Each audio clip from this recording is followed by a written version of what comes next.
আপনারা দেখেই বুঝতে পারছেন আজ আমি কি বানিয়েছি।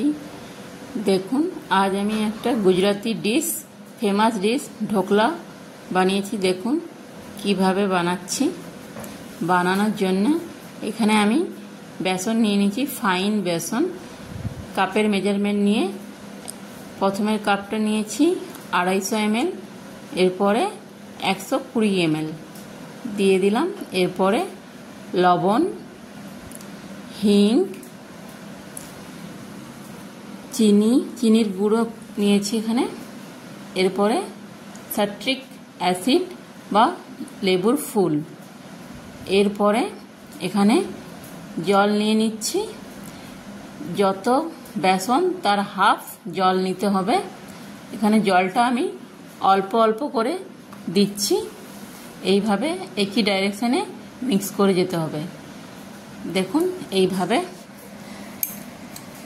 এরপরে একদম অল্প একটু হলুদ গুঁড়ো দিয়ে একই ডাইরেকশনে মিক্স করে যাচ্ছি। দেখুন এভাবে মিক্স করবেন, ভালো করে ফেটে নিচ্ছি।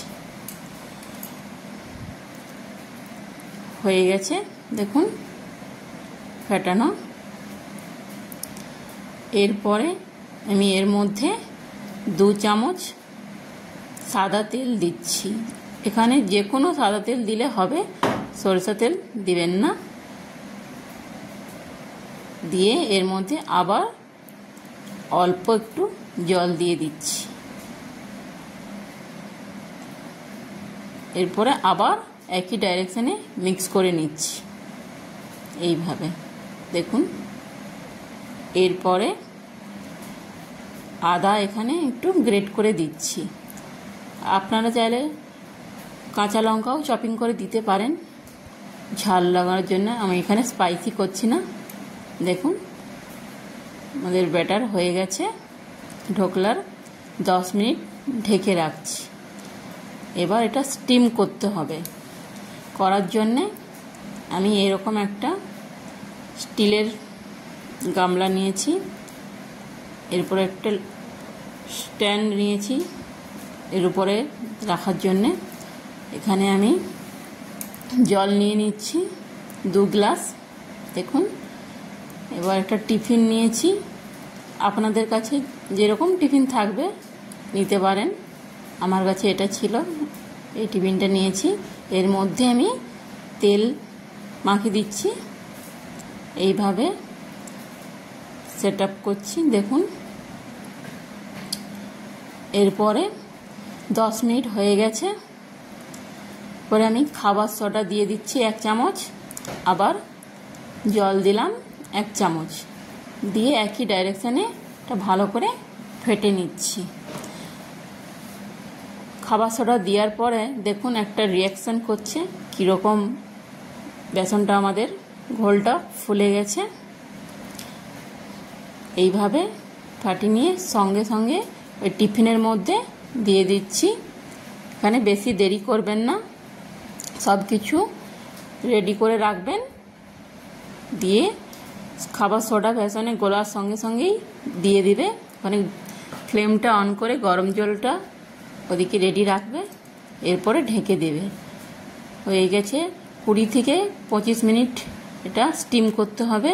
এরপরে আমি স্টিম হয়ে গেছে টুথপিক নিয়ে দেখে নিচ্ছি কতটা স্টিম হয়েছে। টুথপিক ভালোভাবে বেরিয়ে এলে দেখবে ভালো হয়ে গেছে। দেখুন এরপরে আমি বের করে নিচ্ছি, ভালোভাবে হয়ে গেছে।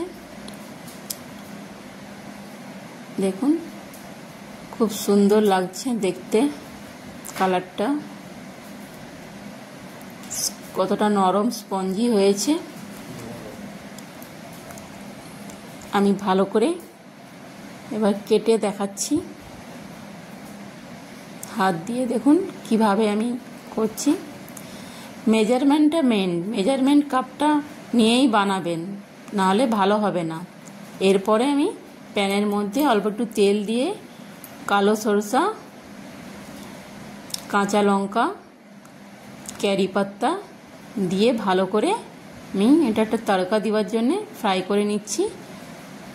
এরপরে 1 কাপ মেজারমেন্ট কাপের 1 কাপ জল নিয়ে নিয়েছি, জলটার মধ্যে ঢেলে দিয়েছি। দেখুন, এবার এর মধ্যে 2 চামচ চিনি নিচ্ছি, অল্প লবণ।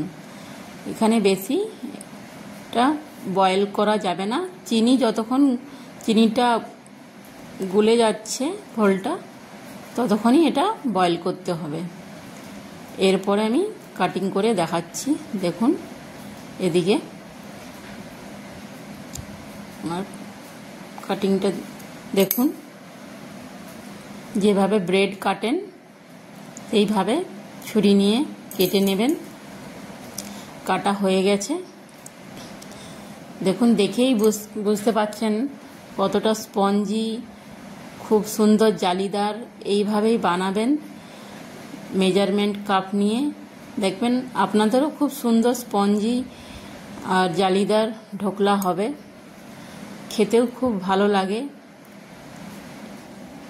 এরপরে আমি ওই তড়কা জলটা যে বানিয়েছিলাম এর মধ্যে, ঢোকলার মধ্যে উপর থেকে দিয়ে দিচ্ছি। পুরো জলটাই চলে গেছে ঢোকলার মধ্যে, পুরো জলটাই দিয়ে দিবেন, পুরো ভিতর অবধি জলটা যাবে, ভালো লাগবে। নাহলে ভিতর থেকে শুকনো শুকনো লাগবে। খাবেন এইভাবে বানিয়ে, খুব সুন্দর। দেখুন, বারবার বলছি স্পঞ্জি স্পঞ্জি, খুব স্পঞ্জি হয়েছে। এইভাবে আপনারাও বানাবেন, দেখবেন খুবই ভালো লাগবে খেতে। বাচ্চাদেরকেও এইভাবেই টিফিনের মধ্যে বানিয়ে দিবেন, খুবই বাচ্চারাও পছন্দ করবে। এরপর আমি প্লেটিং করছি। ফ্রেশ নারকেল থাকলে উপর থেকে নারকেল ছড়িয়েও দিতে পারেন, ভালো লাগে। দেখুন, গ্রিন চাটনি সস দিয়েও খেতে পারেন, এমনিও খেতে খুবই ভালো লাগে। এইভাবে বানিয়ে খাবেন। টাটা, বাই বাই, আবার দেখা হচ্ছে নেক্সট একটা রেসিপি নিয়ে। সবাই ভালো থাকবেন, সুস্থ থাকবেন।